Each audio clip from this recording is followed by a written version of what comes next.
एक आदमी ना जब टूटता है, जब उसके जज्बात समझने वाला कोई नहीं होता, उसकी बात सुनने वाला कोई नहीं होता और वो बस चुप्पी को अपना लेता है। यार सबसे ज़्यादा दुख पता है क्या चीज़ को देख के होता है कि अगर आज मैं ये कहूँ ना कि ये लड़की गलत है तो उसके चरित्र पे लोग तुरंत सवाल उठा लेंगे। लेकिन अगर एक आदमी के बारे में ये कहा जाए ना कि इसने किसी लड़की के साथ गलत किया है, उसने करा है या नहीं किया है, वो लोग नहीं देखेंगे, उसको तुरंत जजमेंट पास कर देंगे। Absolutely. There is not a single law जो हमारी मेन कम्युनिटी को प्रोटेक्ट करता है, not a single law. Absolutely true. अगर एक लड़की आज वकील के पास जाती है तो वकील सीधा बोलता है डीवी का केस है, डाउरी का केस है, फेक रेप का केस है, लड़की लगा सकती है। लेकिन अगर लड़के के साथ गलत हो, उसके साथ हरासमेंट हो, अगर लड़के के परिवार के साथ हरासमेंट हो, एक लड़की उसकी पूरी जिंदगी तबाह कर दे, उससे पैसे एक्सटॉर्ट करे, तो नॉट अ सिंगल लॉ जो मेन को प्रोटेक्ट करे।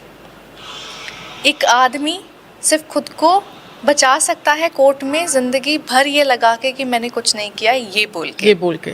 लेकिन एक औरत, प्रूफ क्या है उसका? क्या प्रूफ तो किसी के पास कुछ नहीं होता ना। हमारी सोसाइटी का सबसे सैड पार्ट यही है कि आपको ना सबसे पहले लोग बता देते हैं कि आपने गलत करा है बिना ये जाने कि असल सच्चाई क्या है। क्योंकि अगर हम पहले का देखें और आज का देखें, हमारी सोसाइटी ही हमारे घर को चलाती आ रही है। कोर्ट में तो इंसाफ बाद में होगा, समाज आपको पहले बता देगा कि आपने कुछ गलत काम किया है नहीं किया है, क्योंकि समाज तो आपको कुछ देखना ही नहीं चाहता ना, ये दुनिया आपको कुछ देखना ही नहीं चाहती है। दुनिया तो सीधा ही बोलेगी हाँ करा होगा इसने कुछ, लड़के की जात है, कर दिया होगा, छेड़ दी होगी लड़की, गलत कर दिया होगा, दारू पीता होगा, अफेयर चलाता होगा, बिकॉज लड़कियां तो इस समाज में बेचारी पैदा हुई हैं। और फिर उसके बाद उस बेचारी की कोई ना कोई गलती ये ऐसे इसने किया था और तभी हमने सोच लिया था ये ऐसा कुछ करेगा, ऐसा कुछ करेगा। हाँ। बात वही है ना कि यार दुख होता है ये देख के। अभी मैं ना बहुत ज़्यादा लोगों से पर्सनली मैंने बात करना स्टार्ट किया है, तो I am not a legal adviser, but मैं अपनी बातों के ज़रिए लोगों की हेल्प करती हूँ। बिल्कुल। I studied NLP which is neuro linguistic programming. Okay. तो मैं कोशिश कर रही हूँ कि लोगों की जो मन की बातें हैं उनको सॉल्व किया जाए। एंड यू वोंट बिलीव, अभी तक मैं 450 लोगों से पर्सनल सेशन कर चुकी हूँ about handling their situations, and it is just communication. वो मुझे अपनी प्रॉब्लम आके बताते हैं और मैं अपनी समझ के हिसाब से उनको समझाने की कोशिश करती हूँ। Only 2 women were there. And the rest were men. All were men and they were literally crying about the situation कि एक लड़की आती है, वादे करती है, सपने दिखाती है और फिर चली जाती है, और सिर्फ जाती नहीं है, बर्बाद करके जाती है। I am shocked. परिवार को बर्बाद करती है, इंसान को बर्बाद करती है, रिश्तों को बर्बाद करती है। क्यों? क्योंकि सिर्फ उसकी अना बीच में, उसकी ईगो बीच में आ जाती है। फेमिनिज्म बहुत कन्वीनियंटली हमने चूज कर लिया कि हमें कहाँ अपने हक के लिए लड़ाई करनी है, जहाँ पे लड़ाई की जरूरत ही नहीं थी। तो जैसे लवली अभी आपने बताया कि आप सेशंस करती हैं, तो ऑब्वियसली इसमें मेंटल हेल्थ की बात निकल के आती है। बिल्कुल। जो हम अगर पुराने टाइम में देखें इसके बारे में हम इतना डिस्कशन नहीं करते थे कभी, लेकिन अभी जैसे जैसे पुराने टाइम में ये बोलते कि यार ये तो पागल है ना, ऐसी बिना ड्रामा कर रही है, ऐसा तो कुछ होता ही नहीं है। लेकिन आज धीरे धीरे ये सारी बातें निकल के आ रही कि हाँ कि मेंटल हेल्थ नाम की भी कोई चीज़ होती है। बिल्कुल।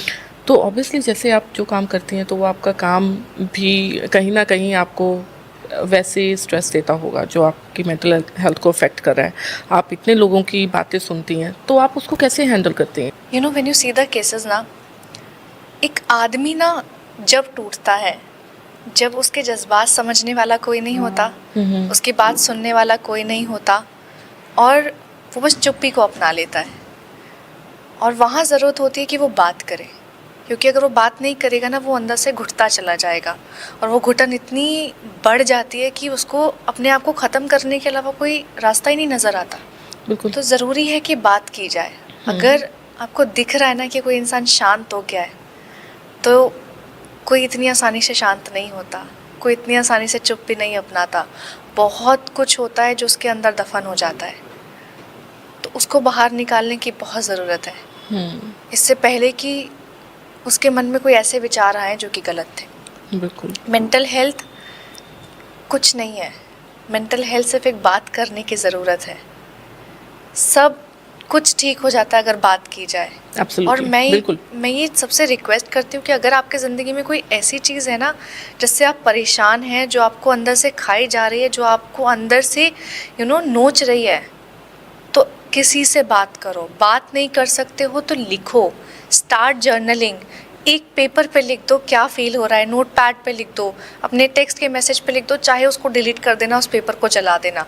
नहीं किसी को बताना चाहो मत बताना, लेकिन उसको अपने अंदर से निकालना बहुत ज़रूरी होता है। बिल्कुल।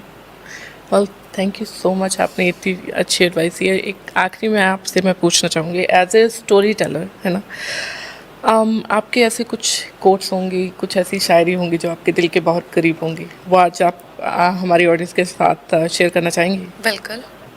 राहत इंदौरी साहब का एक बहुत प्यारा शेर है कि हर हाल में हंसने का हुनर था जिनके पास, वो रोने लगे हैं तो कोई तो बात होगी। वाह। दूसरा है कि ये मेरे पतिदेव ने लिखा था, मेरे प्यारे पतिदेव आदित्य राव, तो उन्होंने लिखा था कि तस्वीर में नज़र आने वाला शख्स अब घर में नज़र नहीं आता। इंसान तो चला जाता है ज़िंदगी से, बस जहन से नहीं जाता। Very nice, I would say. एक और हो जाए? हाँ, ये मुझे बहुत प्यारी लगी थी और बहुत गहरा ख्याल है कि एक तस्वीर जो हंसते हुए खिंचवाई थी, वो ज़िंदगी भर उदासी के लिए काफ़ी है। वाह। अच्छा, मुझे एक बात बताएं आप, हम हमेशा एक चीज़ को जानते हैं, एक चीज़ को कहते हैं ना कि नथिंग इज़ परमानेंट, तो लोग परमानेंट एड्रेस क्यों मांगते हैं? इसका जवाब तो किसी के पास नहीं होगा। मेरे ख्याल से खुदा के पास भी नहीं होगा। खुदा के पास भी नहीं होगा। लेकिन अब आप मुझे कुछ अपना सुनाएं। तो एक लाइन बोलती हूँ, वो इश्क जो तुमने हमसे सीखा था, वो अब किससे करते हो? आदित्य से। आदित्य से। I was a good teacher, है? एक और, अपनों को अक्सर अपने ही मारते हैं, औरों को क्या पता आपके घर का पता। Well, lovely. Thank you so much for coming over here. It was a pleasure having